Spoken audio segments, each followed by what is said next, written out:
Te damos la bienvenida a tu programa Palabras de Vida Eterna. En estos momentos compartimos el libro de Esdras, Ra.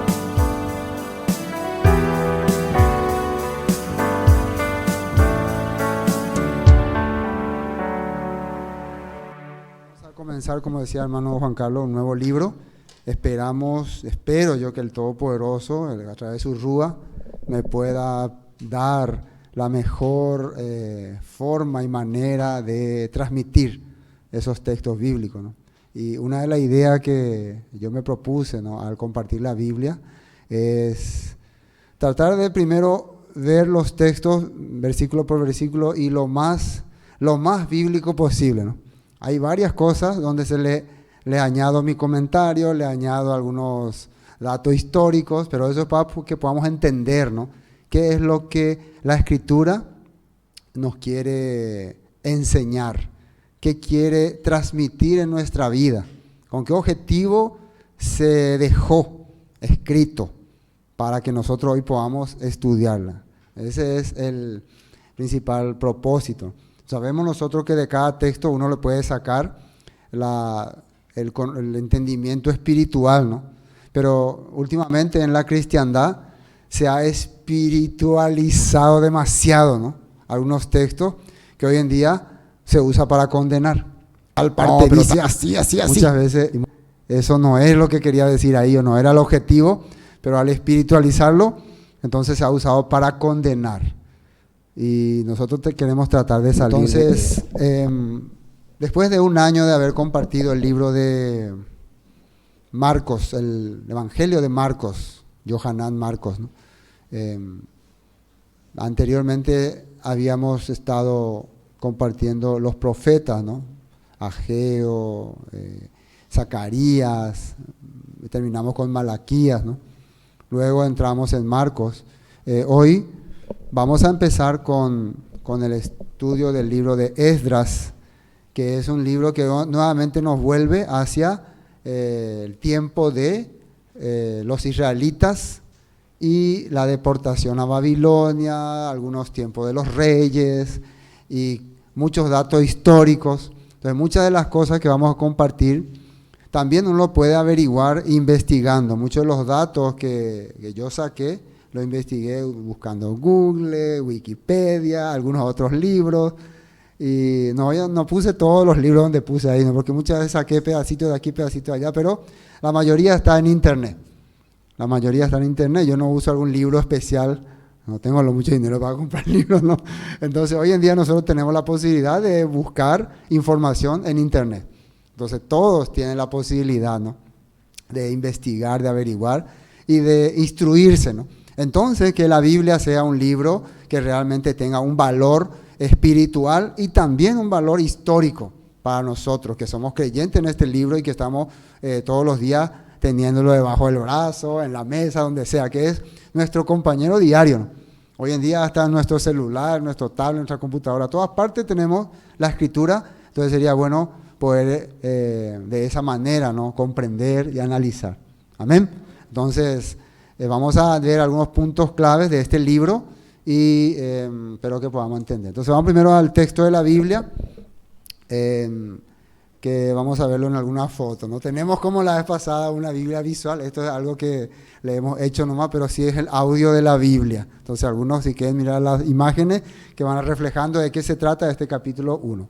Vamos con ese video. El libro de Esdras, capítulo 1. En el primer año de Ciro, rey de Persia, el Señor cumplió la profecía que había dado por medio de Jeremías.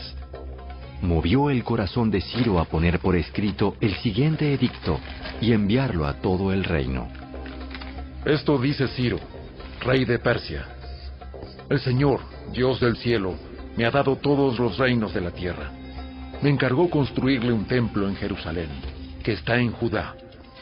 Cualquiera que pertenezca a su pueblo puede ir a Jerusalén de Judá para reconstruir el templo del Señor, Dios de Israel, quien vive en Jerusalén, y que su Dios esté con ustedes. En el lugar que se encuentre este remanente judío, que sus vecinos los ayuden con los gastos, dándoles plata y oro, provisiones para el viaje y animales, como también una ofrenda voluntaria para el templo de Dios en Jerusalén. Luego, Dios movió el corazón de los sacerdotes, de los levitas y de los jefes de las tribus de Judá y de Benjamín, para que fueran a Jerusalén a reconstruir el templo del Señor. Todos los vecinos colaboraron, dándoles objetos de plata y de oro, provisiones para el viaje y animales. Les dieron muchos regalos valiosos, además de todas las ofrendas voluntarias. El propio rey Ciro sacó los objetos que el rey Nabucodonosor se había llevado del templo del Señor en Jerusalén y había colocado en el templo de sus dioses. Ciro le ordenó a Mitrídates, el tesorero de Persia, que contara esos artículos y se los entregara a Sesbazar, el líder de los desterrados que regresaban a Judá. La siguiente es una lista de los artículos que se devolvieron. Tazones de oro, 30. Tazones de plata, 1000. Recipientes de plata para quemar incienso, 29. Copas de oro, 30. Copas de plata, 410. Otros artículos, 1000. En total, eran 5.400 artículos de oro y de plata. Sesbazar los llevó todos consigo cuando los desterrados se fueron de Babilonia hacia Jerusalén.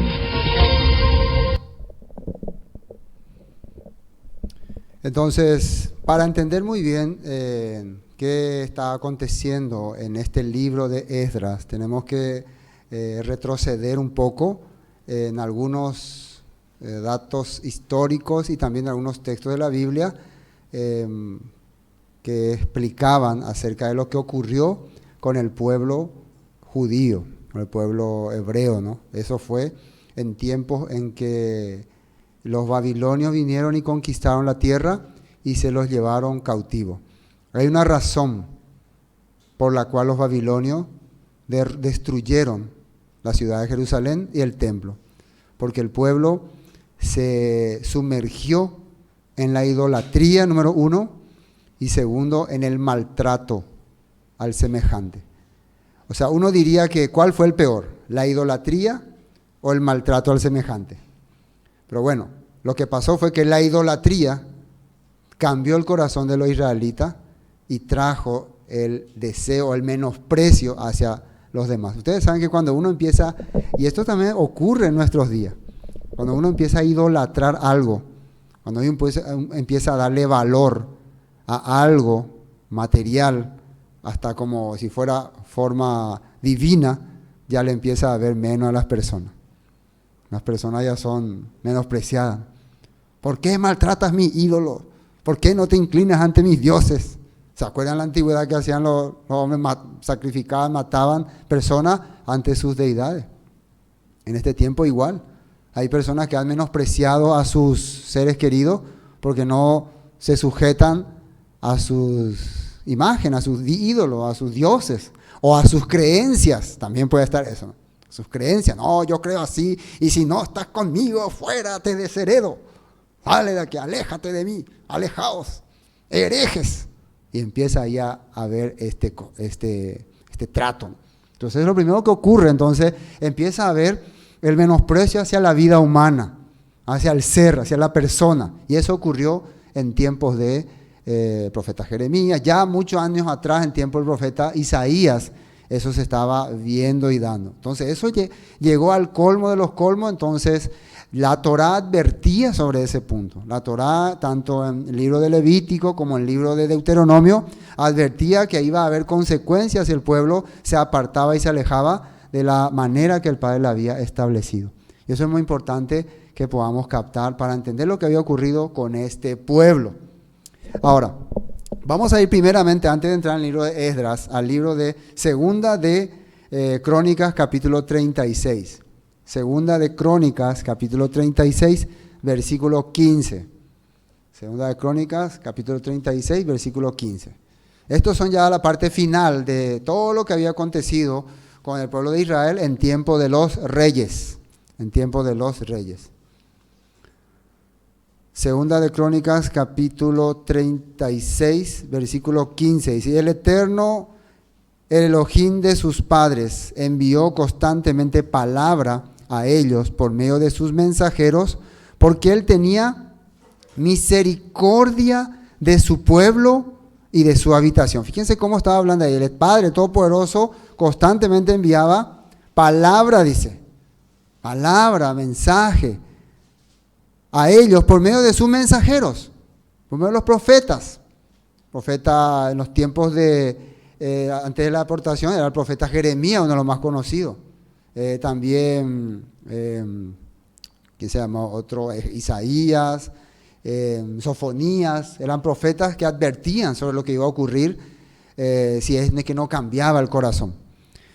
Y el versículo 16 dice, mas ellos hacían escarnio, o sea, se burlaban, no les importaba lo que los profetas decían, de los mensajeros de Elohim, y menospreciaban su palabra, burlándose de sus profetas. ¿Y qué dice aquí? Hasta que subió la ira del Eterno contra su pueblo y no hubo ya remedio. ¿Por qué subió la ira? Porque estaban maltratando, menospreciando al pueblo, a las personas débiles. Hay una nota aquí en 16. Vamos a ver un marco histórico, ¿no? Marco histórico. No sé si aparece ahí, sí. Atiendan bien acá, para poder entender bien este punto. Los judíos habían sido llevados cautivos a Babilonia en 3 ocasiones. En los años 605, antes del Mesías, ¿no? 597 y 586. Para recordar nomás, esa primera deportación del 605 fue donde llevaron a Daniel y a sus amigos, ¿no? La segunda deportación fue donde llevaron al profeta Ezequiel, y la última deportación, el 586, fue donde se destruyó la ciudad de Jerusalén y el templo, y casi toda la ciudad. Solo quedaron campesinos nada más. Antes de llevarse a cabo el cautiverio, Elohim prometió a través del profeta Jeremías que servirían al rey de Babilonia durante 70 años y después volverían a su tierra. Entonces había una promesa, a pesar de que vino una tragedia para el pueblo, había una promesa. ¿Cuál era la promesa? Dentro de 70 años regresarán. Entonces muchos que creyeron en la palabra del Eterno, a pesar de que se fueron tristes, con un corazón quebrantado, se fueron confiando en esa promesa. Es lo que le da esperanza al creyente en la palabra, las promesas, ¿no? Bueno, vamos a continuar aquí en Crónicas. Vamos ahora a ver el versículo 19. ¿Qué fue lo que ocurrió? Versículo 19. Y quemaron la casa de Elohim, y rompieron el muro de Jerusalén, y consumieron a fuego todos sus palacios, y destruyeron todos sus objetos deseables. Fíjense lo que ocurrió.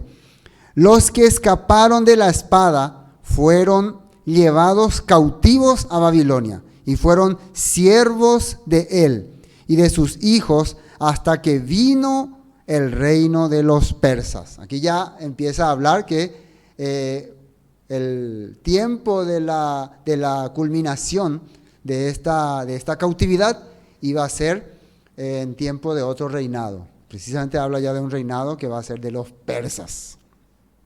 Para que se cumpliese, versículo 21, la palabra del Eterno por boca de Jeremías, hasta que la tierra hubo gozado de reposo, porque todo el tiempo de su asolamiento reposó hasta que los 70 años fueron cumplidos. Algunos creen que la razón también por la cual el pueblo fue castigado fue porque no se cumplía ciertas leyes que referían acerca de la tierra, como de dejar reposar un año, ¿no? Entonces durante mucho tiempo el pueblo no cumplió esa ley, entonces el Padre a través de este juicio hizo que la tierra reposara. Ahora, fíjense lo que dice acá en el versículo 22. Es como que el libro de Segunda de Crónicas, que según algunos creen que el autor es el mismo Esdras, quiere narrarnos ya algo, como acá termina el libro de Crónicas, pero parece que está dejando también como para que va a continuar en otra parte, como esta historia continuará, algo así, ¿no? Algo así termina. Y dice así, versículo 22, mas el primer año de Ciro, rey de los persas, para que se cumpliese la palabra del Eterno por boca de Jeremías, el Eterno despertó el espíritu de Ciro, rey de los persas, el cual hizo pregonar de palabra y también por escrito por todo su reino, diciendo.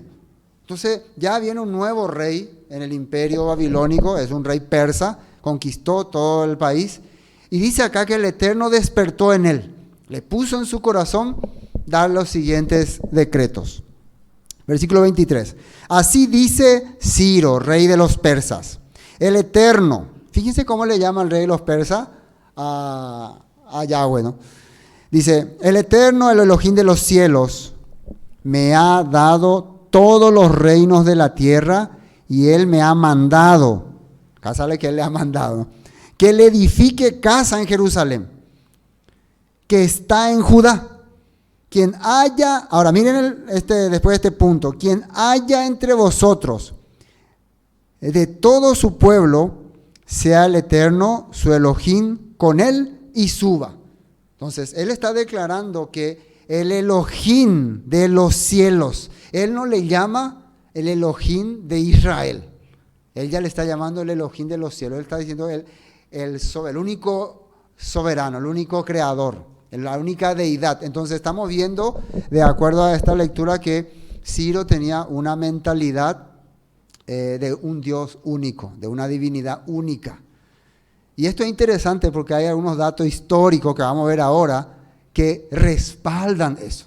Uno cuando lee la Biblia, sí, pero la Biblia te puede decir cualquier cosa.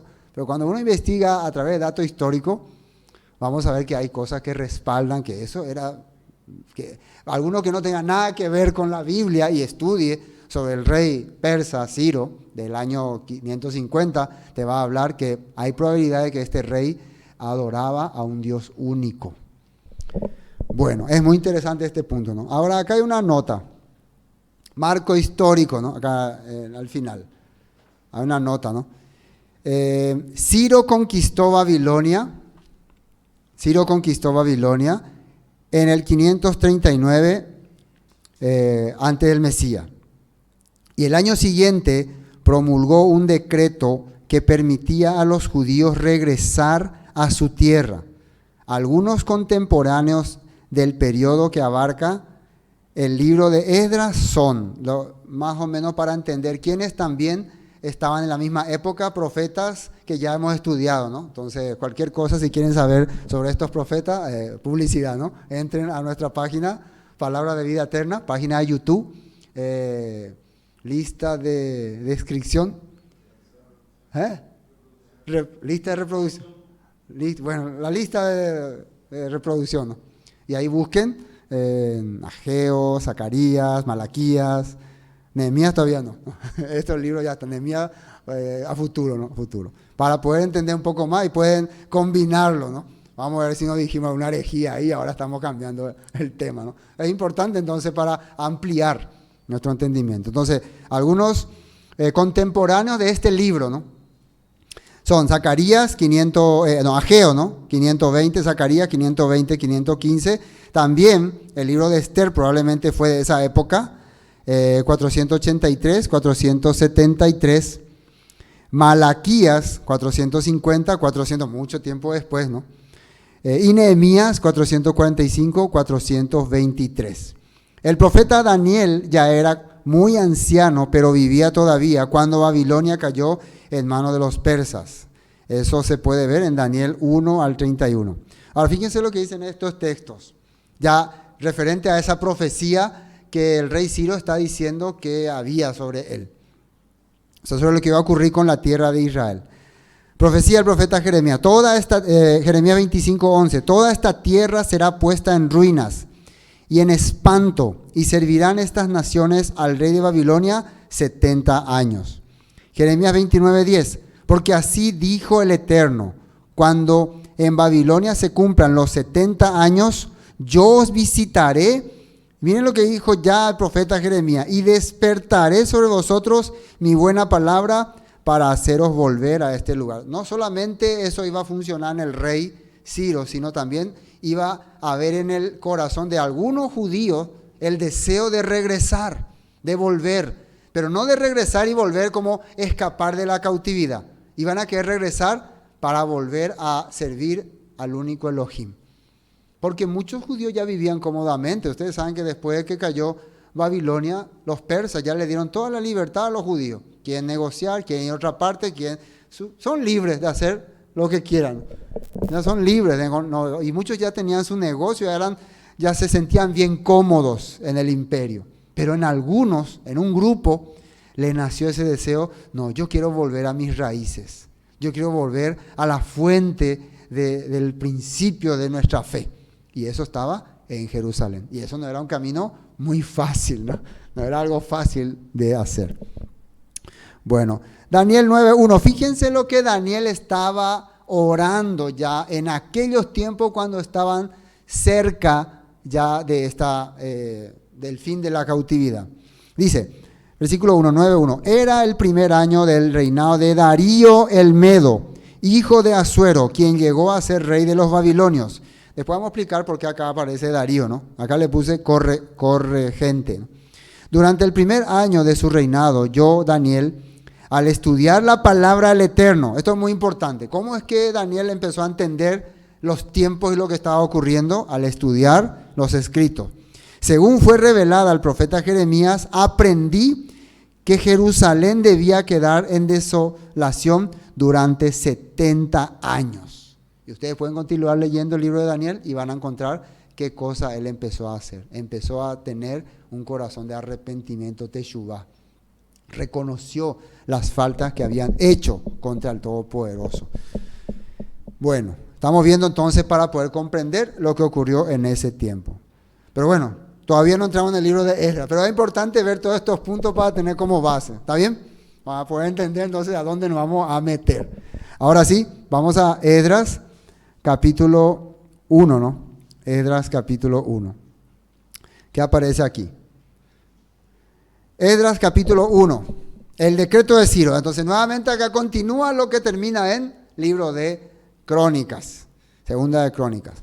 Dice, el primer año de Ciro, rey de Persia, para que se cumpliese la palabra del Eterno por boca de Jeremías, despertó el Eterno el espíritu de Ciro, rey de Persia, el cual hizo pregonar de palabra y también por escrito por todo su reino, diciendo. Entonces, acá sale la palabra que despertó. Algo le motivó al rey Ciro para poner este decreto. Y no solamente lo puso por escrito, también empezó a hablar, a decirle a las personas acerca de liberar al pueblo y de permitirle regresar a Jerusalén.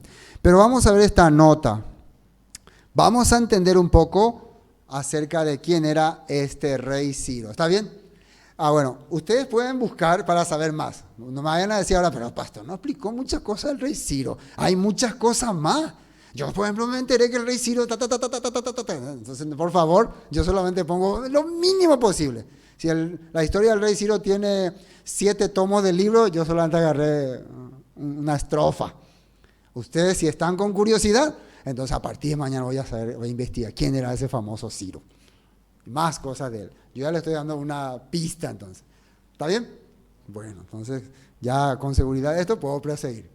Para que no me digan que me faltó algo acá, ¿no? Porque de seguro que va a faltar. Muchas cosas va a faltar. Bueno, ¿quién era este Ciro? Dice Ciro,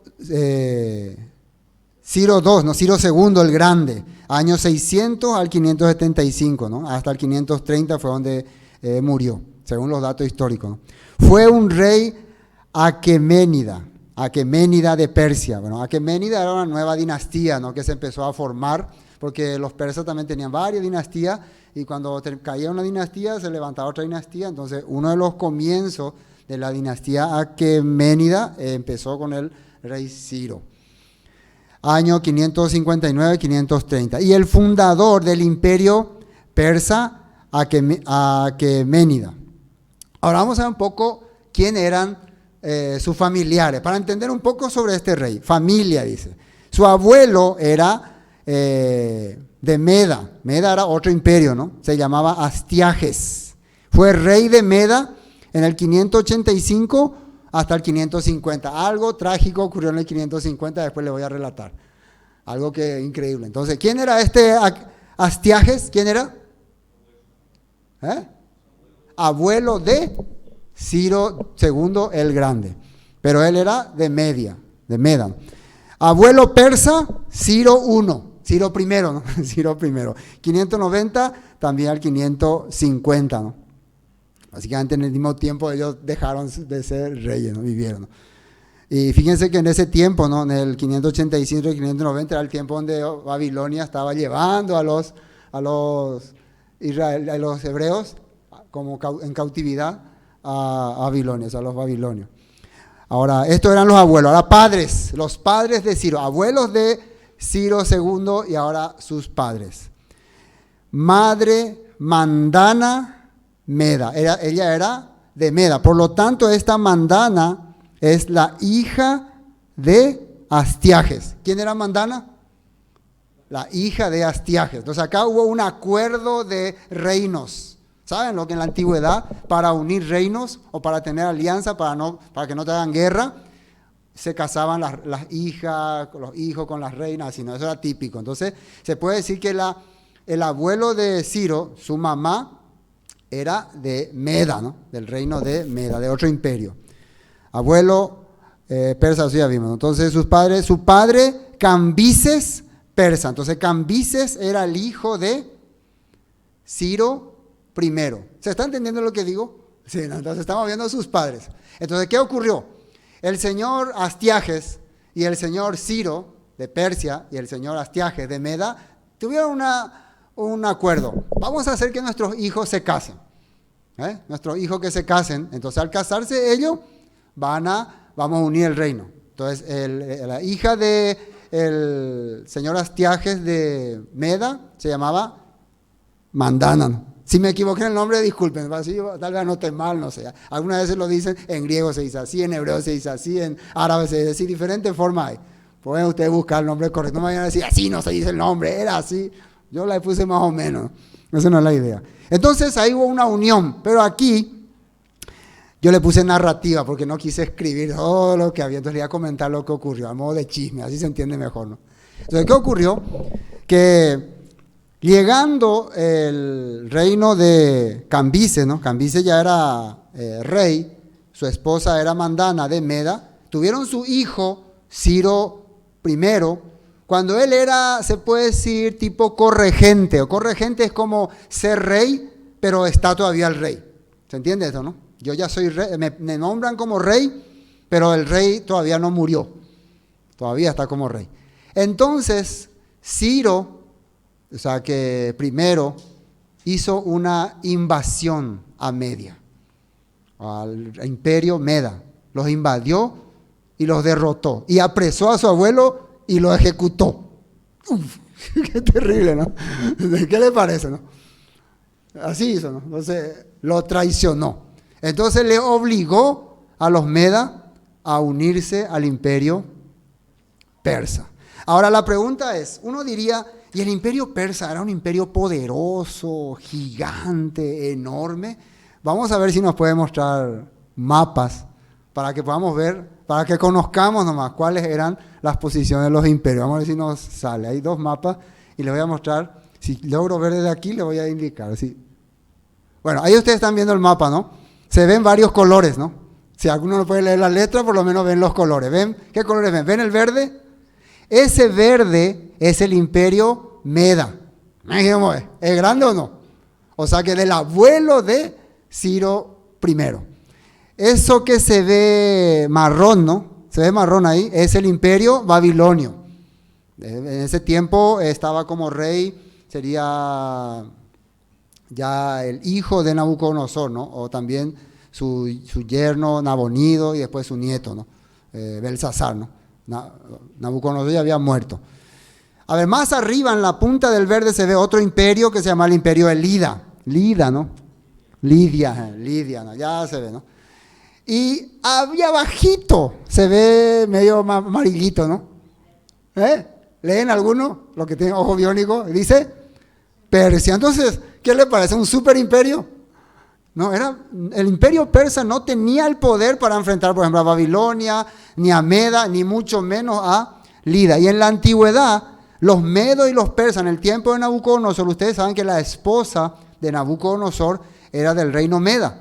O sea, los babilonios habían hecho alianza con Meda, precisamente para que nunca ningún imperio se atreva a atacarle. Pero después hubo unas revueltas en Babilonia, muere Nabucodonosor, se levanta su hijo, pero su hijo gobierna muy poco, dice, según los datos históricos, es traicionado, le cometen golpe, se levanta después su yerno, y hubo un conflicto. O sea, el imperio babilónico empezó a tener problemas internos que los medos ya mejor no nos metemos, no sacamos nuestra alianza.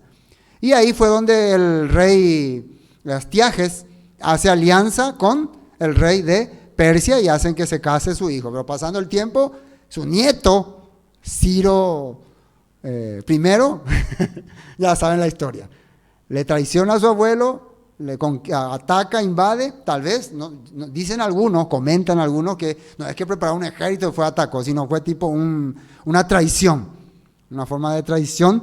Y también acá es donde entra lo importante, también influyó alguna creencia. Cuentan que Cambises, ¿quién era Cambises, por cierto? A ver si me están entendiendo. Cambises era el papá de Ciro. Entonces él y su hijo ya estaban teniendo otra creencia. Para aquella época se levantó una nueva creencia que se llamaba el zoroastrismo. Zoroastrismo, no sé si escuchaban sobre esa creencia. Y el maceísmo, sí. El dios Mazda. No es auto, no. Bueno, entonces estos, para que podamos entender, ellos ya tenían otro concepto, ¿no? Entonces, pero contrario, su abuelo el Meda, Astiages, era ultra archi super mega idólatra. Creían muchos dioses. Entonces, una de las cosas fue esto que empezó Ciro y Cambises a incursionar, y fue la causa por la cual se cayó el imperio persa. No sé si tiene sentido lo que le estoy diciendo, pero para que podamos entender todo lo que significa este punto y por qué Ciro tendría ese corazón. Entonces ya él tenía un pensamiento de la existencia, a pesar de que tenía otros nombres, pero de un Dios único. Y ya estaría como tipo en campaña, como para querer quitar la idolatría, o por lo menos la exigencia de creer en un solo, o sea, de creer en un Dios, de no dar la libertad a las personas. Muchos dicen que Cambises tenía el pensamiento de que se aferró al zoroastrismo, pero Ciro se aferró a que no. Si algunos quieren creer en el zoroastrismo, que crean. Si algunos quieren creer, o sea, que dio como libertad de culto. Esa era la mentalidad de Ciro, para entender un poco. Hay que estudiar. Recuerden que si me dicen ahora, no, faltó algo, pastor, no completar, por eso yo ya me anticipé. Tal vez no conté todo, bueno, seguro que pueden leer, entonces buscar.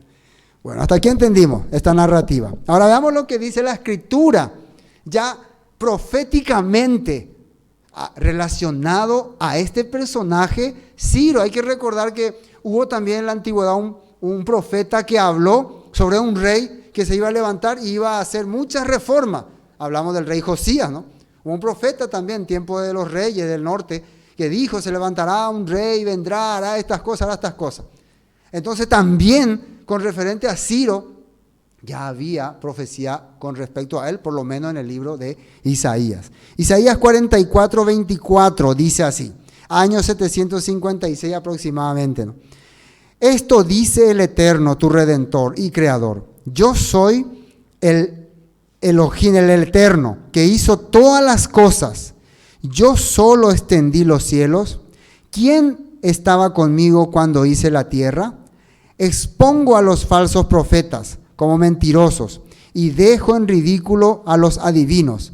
Hago que los sabios den malos consejos y así demuestro que son unos necios. Sin embargo, yo sí cumplo las predicciones de mis profetas. Por medio de ellos les digo a Jerusalén, este lugar volverá a ser habitado y las ciudades de Judá ustedes serán reconstruidas.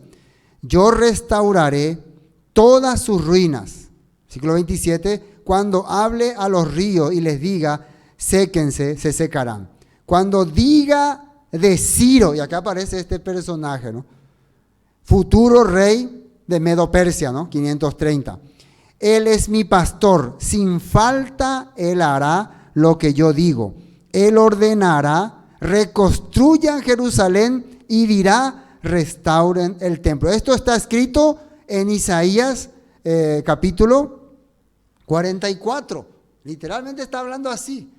Muchos años antes del rey, de que aparezca el rey Ciro. Entonces, podemos pensar, ahora sí vamos a entrar en nuestra imaginación, ¿no? Porque uno dice, eso no está en la Biblia, pastor. Entonces, por eso aclarando, ¿no? Podemos pensar que una de las cosas que le motivó a Ciro para decretar primeramente la libertad de los cautivos de Jerusalén, de Israel, y la construcción del templo, era este escrito. ¿Podemos pensar o no? O sea, uno dice, no puede ser, no, ¿dónde tenés esas pruebas? Podemos pensar. Ahora, también podemos pensar por qué un rey haría cosas que están escritas en un libro de otro pueblo. Y ahí es importante los datos históricos que le estaba mencionando. Porque este rey ya tenía una tendencia de la creencia de un Dios único. Entonces él podía entender, entonces, aunque tenían diferentes nombres, pero podía haber pensado que era esa deidad que él estaba creyendo lo que se manifestó también en los hebreos. Y por eso se motivó a hacer eso. Ya me dirán, hereje, ¿qué estás haciendo? No inventes. Pero podemos tener en cuenta. Entonces, más bien puede ser que esto le dé más veracidad a la escritura. Para que no digan, no, como un rey que era así va a cambiar. Pero vamos a ver ahora más cosas. Esto también continúa, ¿no? Daniel 6:28. Fíjense lo que ocurrió en tiempos de Daniel.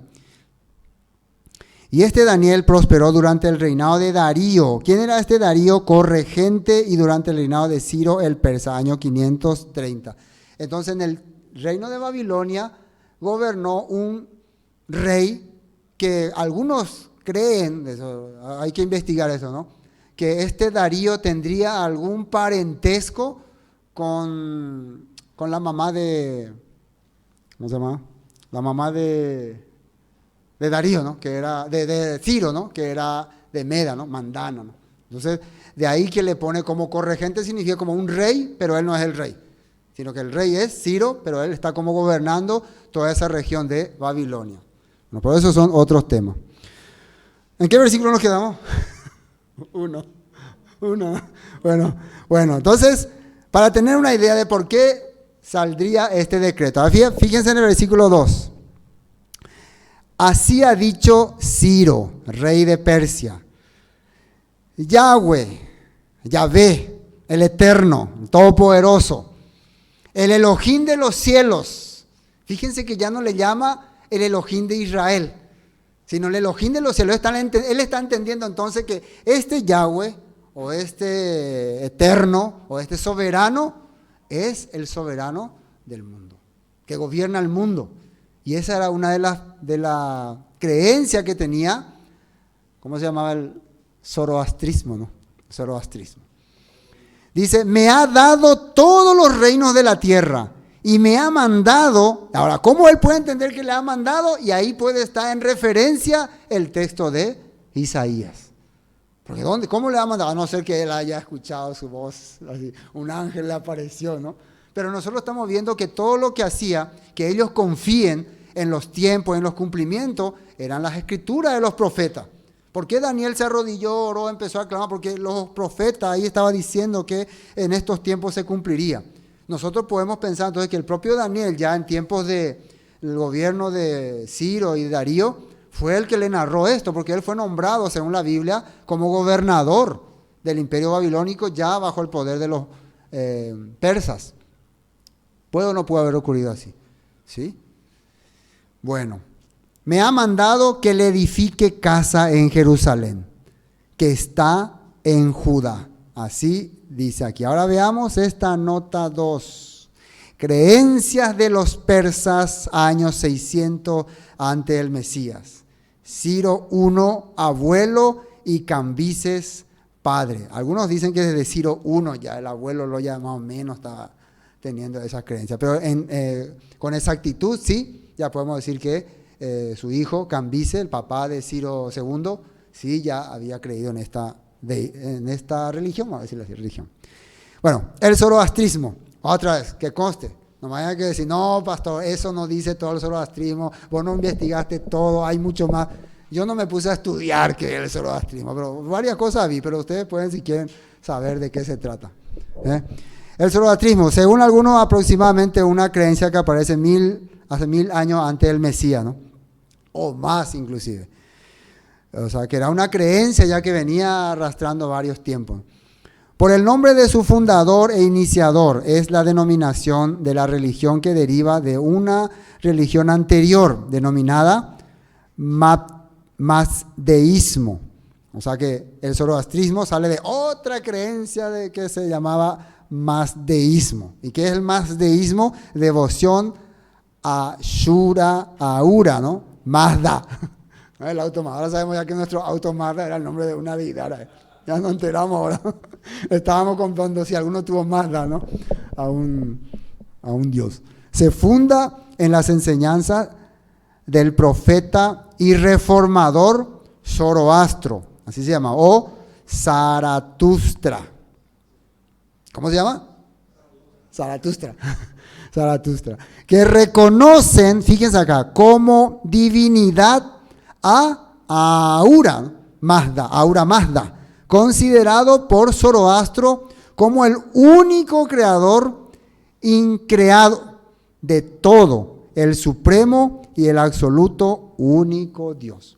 O sea, se puede entender así. Existía entonces una creencia antigua en un tal Ahura Mazda, y cuando llega a la época de Zoroastro, no sabemos qué época era Zoroastro, puede ser del 700, del 800, pero esta creencia en esta Ahura Mazda era un poco más antes, ¿no? Este Zoroastro entonces lo empieza a identificar como el Elohim único, y empieza a hacer una reforma en la zona de Irán, por ahí, y empieza inclusive a llevar este mensaje así, transmitiendo la enseñanza así como un profeta.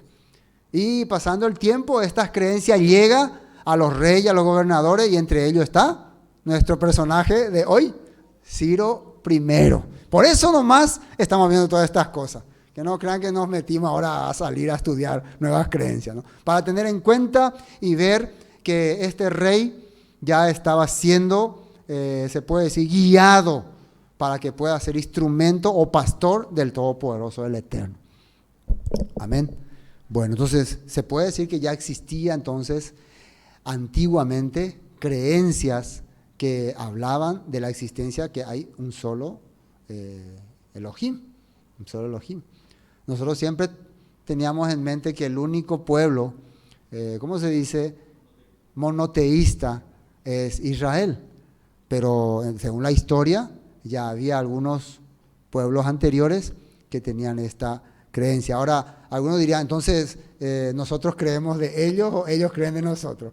Y eso hay que investigar más entonces, ¿no? Puede ser que ya, hay que entender, miren que todo esto empezó en tiempos de Babilonia, ahí se esparcieron, se fueron muchas creencias, puede ser que haya un grupo que haya llevado realmente la creencia en el Dios único, pero le llamaban de otra manera. Inclusive Terá, Abraham, ellos creían en Dios, un Dios único, en un Elohim único, pero también creían que había otras divinidades, otras deidades. También creen así, pero ellos creen que había una divinidad única. Esa divinidad única se manifiesta en Abraham. Es ahí cuando Abraham se hace como, se puede decir, representante del Elohim único. Y él es como su mensajero oficial, y es el que le da a conocer al mundo. A través de Abraham, el pueblo, el Todopoderoso, haría conocer sus planes, sus proyectos. Eso se puede entender. Amén. Bueno, estamos saliendo de otra vez del tema, ¿no?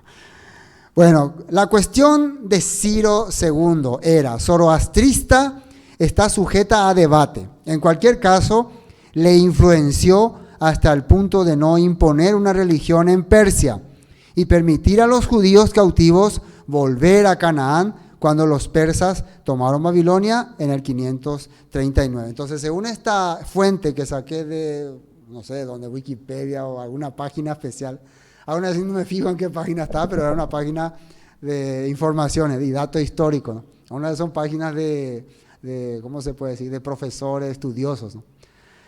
Él deduce que eso fue lo que motivaría, ¿no?, a Ciro a querer hacer que este pueblo vuelva a servir a su deidad, y no solamente eso, sino que él también ser parte de esta reforma.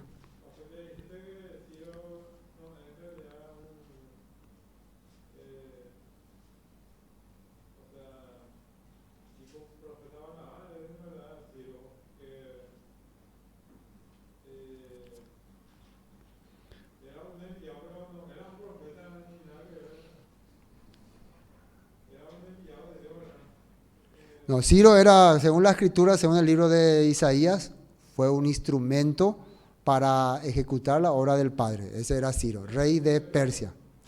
Bueno, fíjate Daniel 4:34.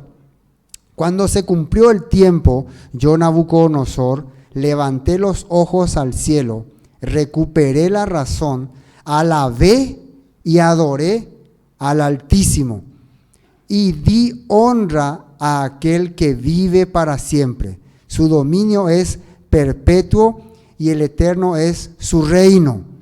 Todos los hombres de la tierra no son nada comparados con él. Él hace lo que quiere entre los ángeles del cielo y entre la gente de la tierra. Nadie puede detenerlo ni decirle, ¿por qué haces estas cosas? Cuando recobré la razón, también recuperé mi honra, mi gloria y mi reino.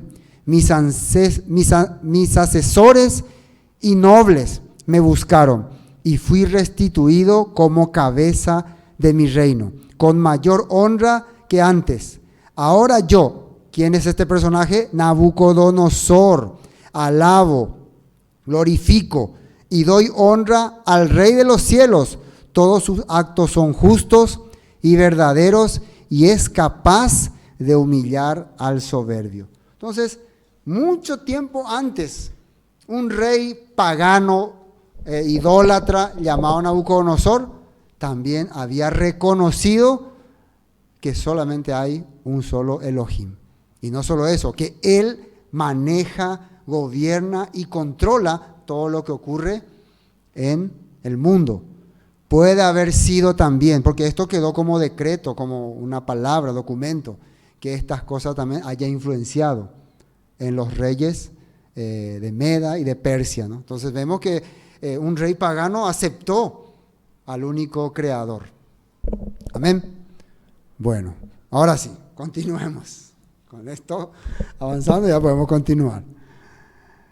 Bueno, continúa Ciro. Ya creo que quedó bastante claro quién era este rey Ciro, el medo-persa, cómo surgió, quién era su padre, su abuelo, y por qué le habría nacido el deseo de edificar el templo de Jerusalén, de darle a los judíos la libertad de ir y seguir su fe con toda libertad, que había cosas que habían influido en él, en su corazón. Y también podemos entender que esto todo estaba manejado por el Todopoderoso. Amén. Que era plan ya preparado. Todas las cosas que ocurren en la humanidad está siendo guiado por un soberano. Nosotros solamente tenemos que comprendernos. A medida que pasa el tiempo podemos comprender. Yo me imagino que, por ejemplo, Nabucodonosor nunca habrá pensado que él estaba siendo instrumento del Eterno. Pero el profeta Jeremías mismo dijo también que el Padre le puso a él como instrumento suyo, como instrumento. Versículo 3, quien haya entre vosotros de su pueblo, sea Elohim con él, y suba a Jerusalén, que está en Judá, y edifique la casa al Eterno, Elohim de Israel. Él es el Elohim. Ahora, ahí sale entre paréntesis, ¿no? Acá aparece Elohim de Israel, ¿no? Al Eterno Elohim de Israel. Y hay una cosa interesante, ¿no? Para los antiguos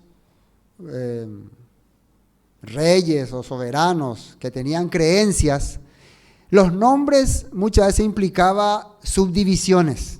O sea, cuando una deidad era identificado por un nombre, es porque era súbdito de una deidad superior. Generalmente a la deidad superior no le ponían nombre. ¿Están entendiendo lo que digo? La deidad superior no tenía ningún nombre, simplemente todopoderoso, el único. Pero cuando se le empezaba a poner nombres, así, entonces algunos creían que eran subdioses. Por eso vimos que Zoroastro lo que hizo fue a ese dios Mazda, le elevó a la máxima expresión, ¿no? Él era también un subdios, pero él le elevó al ser único. Como que descalificó a todos los demás y le puso a su Mazda como el único. Lo mismo empezó a ocurrir con el pueblo de Israel. El pueblo de Israel también le empezaban a identificar a su único soberano, a su único Elohim, a su único Yahweh. Entonces, para los demás reyes era como ¿cómo se puede decir? Un subdios de los hebreos. Ellos aceptaban que era el Dios de los hebreos, pero que existía algo más superior. No sé si me entienden lo que digo. Sí, yo parece que me entiendo. Entonces ellos aceptaban que existe un solo soberano, ellos aceptaban eso, pero que los hebreos también tienen su representante de ese soberano y le llamaban Yahvé. Así ellos empezaban a creer. Yo estoy diciendo cómo ellos creían, cómo ellos empezaban. Por eso, muchos de los reyes, cuando conquistaban un pueblo, respetaban muchas veces a esas deidades, porque decían, por más que sean inferior a nuestro Dios, porque le derrotamos, pero hay que respetar, y le llevaban su ídolo y le ponían ahí en adorno en sus templos. Eso fue lo que hizo Nabucodonosor, ¿no? Cuando Nabucodonosor derrota a los babilonios, llevó todo el arca, aunque el arca dicen que no encontró, pero todas las cosas y la puso ahí en su templo. ¿Se acuerdan que habían hecho también así los filisteos, no? Llevaban el arca y pusieron ahí ante su dios Dagón. Bueno, ellos creían de esa manera. Entonces, ahora sí, vamos a honrar, Darío va a honrar a esta divinidad de los hebreos y le está llamando el Todopoderoso, el cual está en Jerusalén. Y todo el que haya quedado en cualquier lugar donde more, ¿qué dice acá? Ayúdenle los hombres de su lugar con plata, oro, bienes y ganados, además de ofrendas voluntarias para la casa de Elohim, la cual está en Jerusalén. Entonces, lo que nosotros podemos deducir que ocurrió acá, yo le comenté la creencia de aquella época, que Ciro empezó a entender que esta divinidad de los hebreos era el Elohim, era el Todopoderoso. Eso fue lo que él empezó a entender. Puede ser por los escritos de Isaías, por las profecías de Jeremías, por lo que le habrá hablado Daniel. Eso ya son mis especulaciones. Pero podemos entender que Ciro entonces empezó a entender que este Elohim de los hebreos es el Elohim. Y él empezó entonces a dar ¿cómo se dice? Esa jerarquía para que el imperio entero le honre y le respete. ¿Cómo lo había hecho también a su tiempo? ¿Quién había hecho también así? Nabucodonosor. Nabucodonosor también había hecho eso. Bueno, ahora hay más notas. Nota 4. No, vamos a terminarlo para ese hoy. Decreto de Ciro, año 530.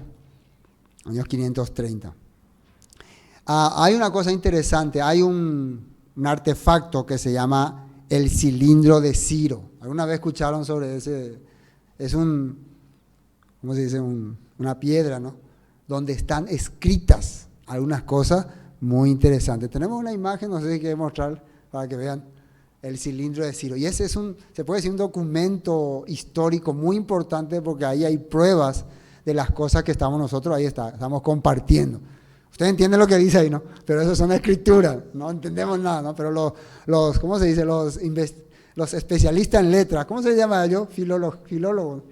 Ellos han podido captar que ahí estaba escrito los decretos que Ciro dio después de haber conquistado los diferentes reinos, después de haber ampliado su gobierno. Entonces, eso es lo que vamos a ver ahora. Dice acá en esta nota, decreto de Ciro año 30 ante el Mesías. El cilindro de Ciro narra algunos puntos claves sobre el decreto. El victorioso Ciro es mostrado como un elegido del dios babilónico Marduk para restaurar la paz y el orden a los babilonios. O sea, según este cilindro escrito, los babilonios se sintieron honrados al recibir a Ciro como conquistador, porque ya el imperio estaba en un caos. Entonces ellos le recibieron con honra y hicieron entender que Marduk, la deidad de los babilonios, le está recibiendo con los brazos abiertos a Ciro, como que Marduk ya les liberó de sus gobernantes zánganos y corruptos. Así está escrito en este libro, en esta piedra, ¿no? Para restaurar la paz y el orden a los babilonios. El texto dice que Ciro fue bienvenido por la gente de Babilonia como su nuevo gobernante y entró en paz a la ciudad. Pide también a Marduk que proteja y ayude a Ciro y a su hijo Cambises II, ¿no? Recuerda, el hijo de Ciro se llamó Cambises II, su papá era Cambises I. Cambises II, que después vamos a hablar de él, ¿no? Él también va a ser parte de la historia más adelante. Recuerda, acá todavía no entra Esdras. Acá Esdras todavía no está en los planes. Acá entran otros personajes que más adelante vamos a hablar. Esdras va a entrar muchos años después. Pero tenemos que saber porque así arranca este capítulo 1, ¿no? Dice, habla de Ciro como un benefactor de los ciudadanos de Babilonia que mejoró sus vidas.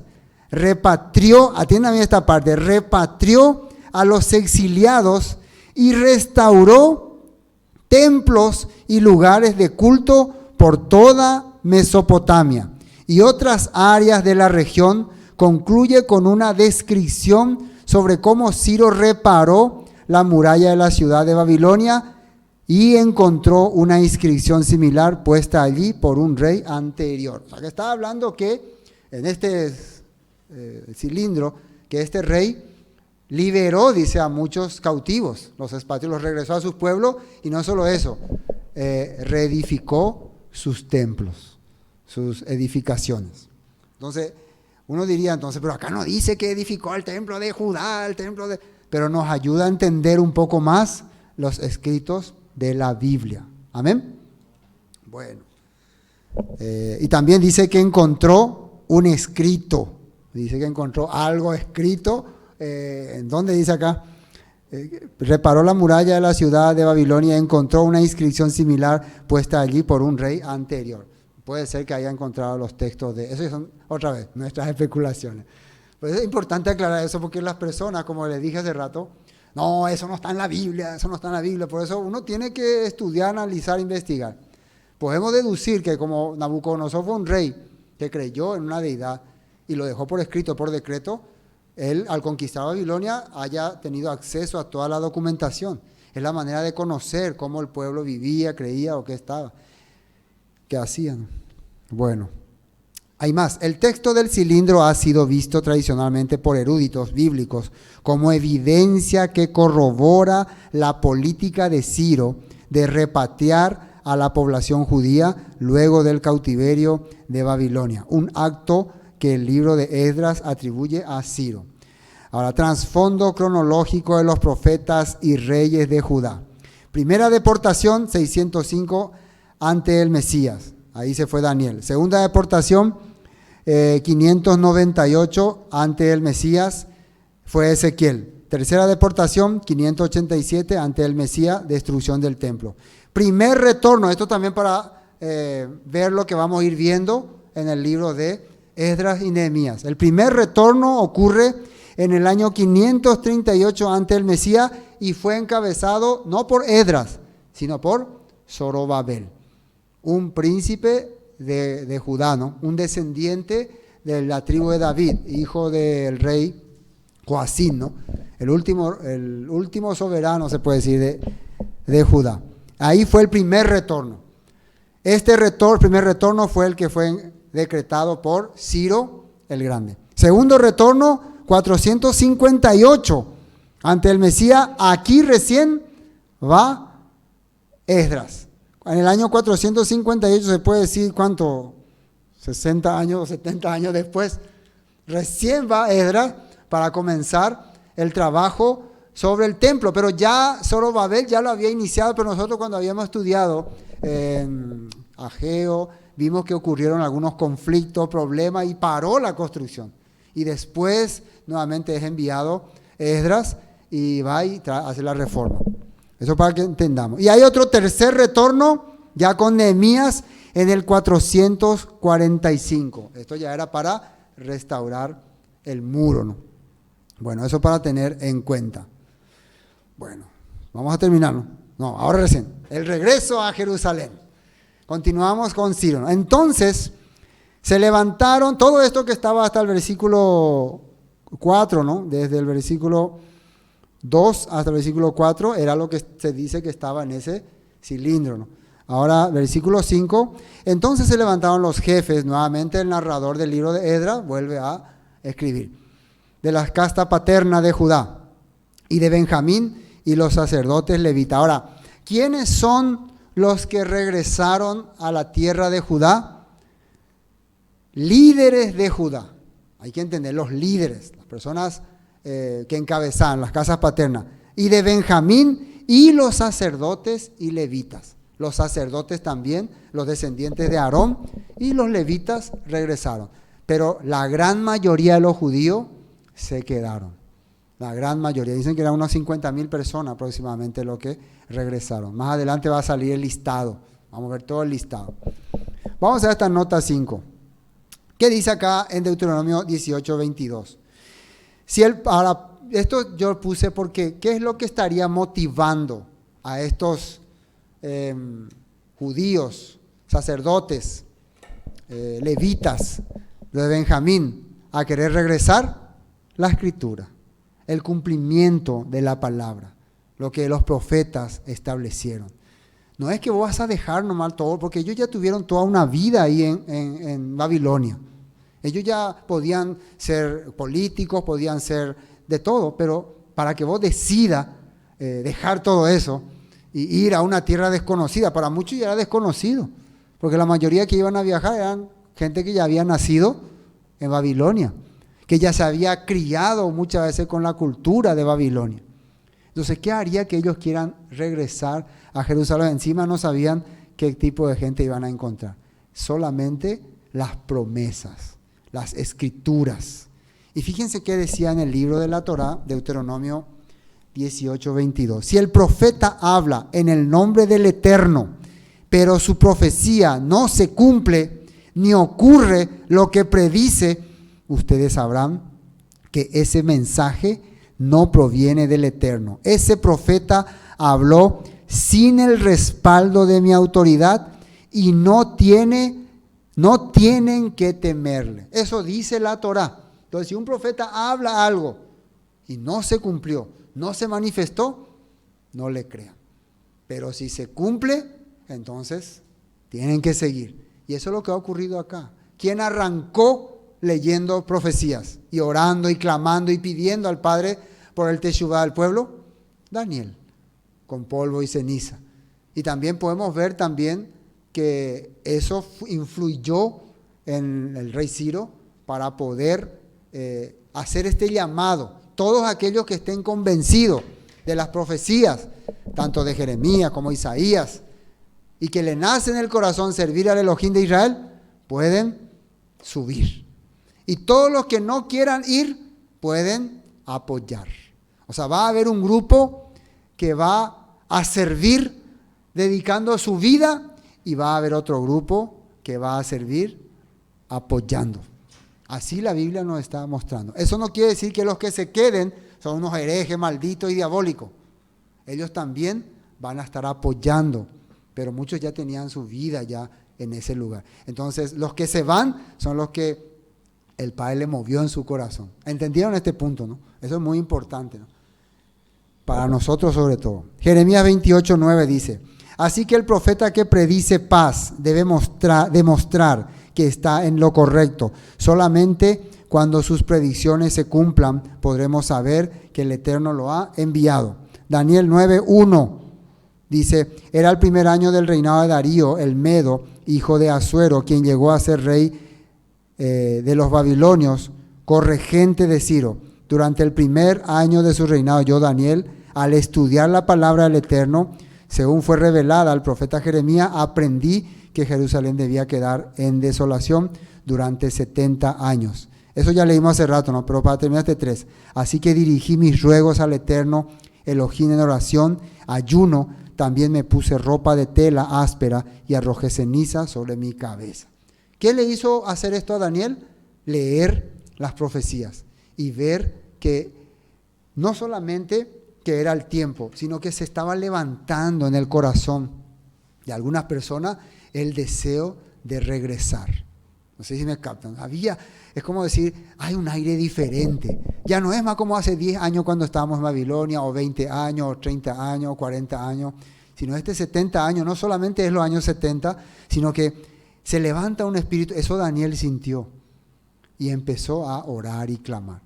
Desde mi perspectiva es lo que está ocurriendo en nuestras vidas, ¿no? Está empezando a ocurrir cambios. Estamos de repente queriendo salir de un sistema y volver a nuestras raíces, volver a las festividades, volver a los nombres originales. No es algo que alguien nos ha impuesto, no que alguien, como el rey Ciro decretó. El rey Ciro decretó porque también era el tiempo, él también solamente estaba conquistando. Era algo que el Todopoderoso, como decía Nabucodonosor, ya vamos a dicho de Nabucodonosor, él es el que maneja y controla los tiempos, los hombres, todo. Es como que si el momento exacto estaba ocurriendo. Amén. Para nosotros también eso es muy importante, porque en nuestra vida también ocurrió ese tipo de cambio. Un momento en que decidimos salir de la tradición. Y para que ocurra eso, ocurrió varias cosas en nuestra vida, diferentes cosas. Diferentes conquistas, diferentes golpes de Estado, diferentes revoluciones vivieron cada uno, ¿no? Pero cada uno empezamos entonces después a oír una voz, la voz del soberano, manifestándose de diferente manera. Inclusive en este cambio de las raíces hebreas, muchos han salido diferentes tipos de corrientes, como pentecostales, bautistas, y eso no ha sido problema. El que algunos quieran actuar como pentecostal, hacer aleluya, gritar, no es problema. O otros salieron de la corriente más, ¿cómo se dice? Más conservadora, quieran cantar en el monte, y no importa igual. Lo importante es que todos estamos siguiendo un rúa, una línea, y el Padre nos está restaurando. Cada uno. Yo me imagino en aquel momento empezaría también, vamos a ver, ahora estamos arrancando acá, qué lindo, nos vamos a Jerusalén, qué bien, volvemos a las raíces hebreas. Van a ver que después vienen los problemas. Después vienen los problemas. Ahí van a empezar a surgir. Acá era gozo y alegría, regresamos a nuestra tierra, volvemos a nuestro país. Pero, Pepe, no, que no es así, no, que hay que usar talí, no, que hay que usar barba, no, que hay que circuncidarse, no, que bla, bla, bla, bla. Y empezaron los conflictos, algunos ya empezaron a ir ahí, pero eso estoy spoileando, eso viene después, todavía no, ahora sigamos acá. Bueno, versículo 6, ¿no? 6.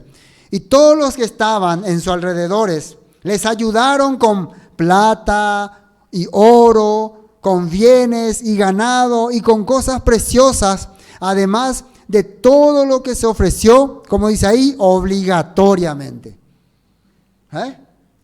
Voluntariamente. O sea, el pueblo que no iba a viajar, porque imagínense si había, por ejemplo, un señor de 90 años, ¿qué más? Pues ahí se tardaría casi 5 meses por ahí en viajar. Era un viaje de casi 1500 kilómetros de Babilonia hasta Jerusalén. Entonces algunos ya no iban a llegar. Entonces algunos ya no podían, algunos tenían sus negocios. Entonces ellos, ¿cómo decidieron? Nuestro corazón va a estar con ustedes. ¿Y cómo? Apoyando. No, mi corazón está con ustedes. Que el Padre los bendiga. Gracias. Voy a orar por ustedes. No, ahí se demostraba apoyando. Entonces, ese era mi corazón está con ustedes. Entonces traían, dice, ganado, vaca, todo lo que les pueda servir para que no lleguen con las manos vacías a esa tierra. Eran como 50,000 personas que iban a hacer este viaje de refundación. Es importante eso. Y el rey Ciro, hasta el rey Ciro, dice, sacó los utensilios de la casa del Eterno que Nabucodonosor había sacado de Jerusalén y los había puesto en la casa de sus dioses. Fíjense, acá estamos diciendo esto. Él puso significa que Nabucodonosor, cuando conquistó Jerusalén, entendió que mi deidad derrotó a la deidad de los hebreos. Entonces, pero como honra, porque es una deidad también, le vamos a tener acá con nuestros dioses, sujeto a nuestros dioses.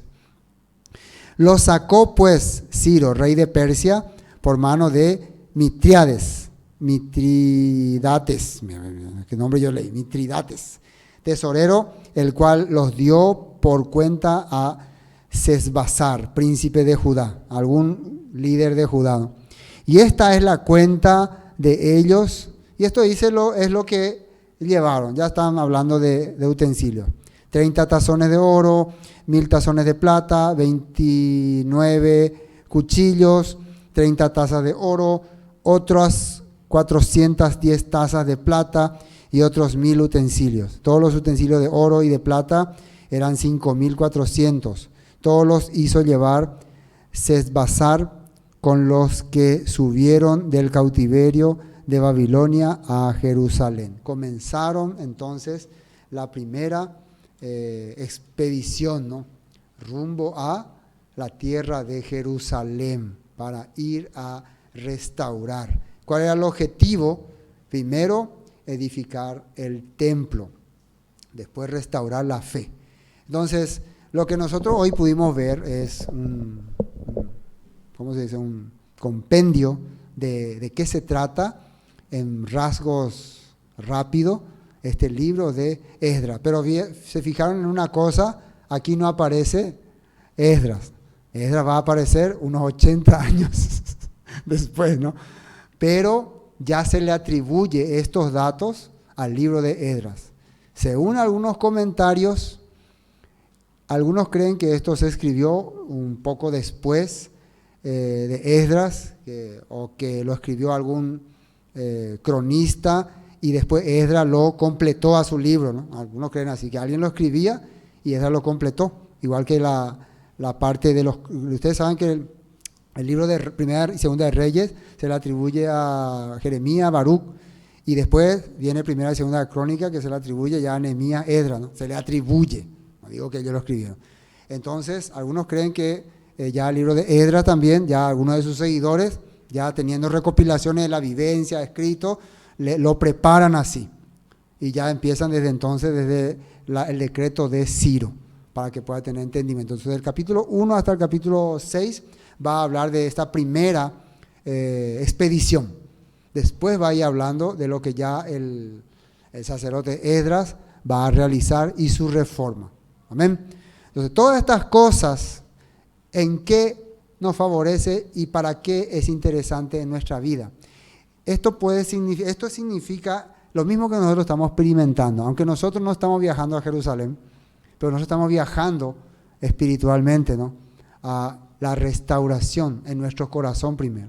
Sabemos que va a venir un tiempo en que el Mesías va a traer la restauración total, ¿no? Y eso es lo que nosotros estamos anhelando. Pero vamos a ver, cuando estudiemos Esdras, que hay algunas cosas que muchas veces, aunque vos tenés la fe, el deseo de hacer bien, pero te sale mal. Eso es lo que vamos a ver aquí. O sea, no todo el que quiera restaurar va a hacer muchas veces bien las cosas. Esto nos va a enseñar esta Biblia. Eso es especial para nosotros en este tiempo que estamos en este camino de restauración y queremos de repente que sea así, que sea así, que sea así. Acá también va a aparecer eso. Muchas reglas, muchas ordenanzas que ya van a traspasar la misma Torah. Inclusive que en la actualidad se considera como si fuera Torah, pero no es la Torah. ¿Entienden, no? Entonces vamos a ver eso. Y vamos a analizar. Vamos a tratar de compararlo con otros textos bíblicos. Y eso no querrá decir que tanto Esdras como Nehemías eran hombres malos.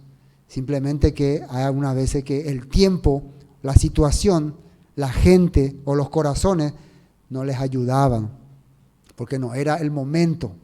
Entonces por eso dice en una parte de la Escritura que todo tiene su tiempo. El tiempo de restaurar solamente el Eterno realmente sabe. Entonces, por eso está este libro. Yo, de mi perspectiva y analizando, creo que este libro se dejó para eso, para enseñarnos que muchas veces no tenemos que ser acelerados ni apresurados. Tenemos que hacer las cosas como el Padre va indicando, como Él va poniendo, aunque pase el tiempo. Él va decidiendo, va tomando las decisiones cuándo va a ser el tiempo que la persona realmente va a cambiar. Pero eso sí, mi deber es instruir. Y eso es lo que mejor ha hecho Esdras, comenzar con la restauración en el corazón de las personas. Amén. Hoy hasta aquí vamos a compartir.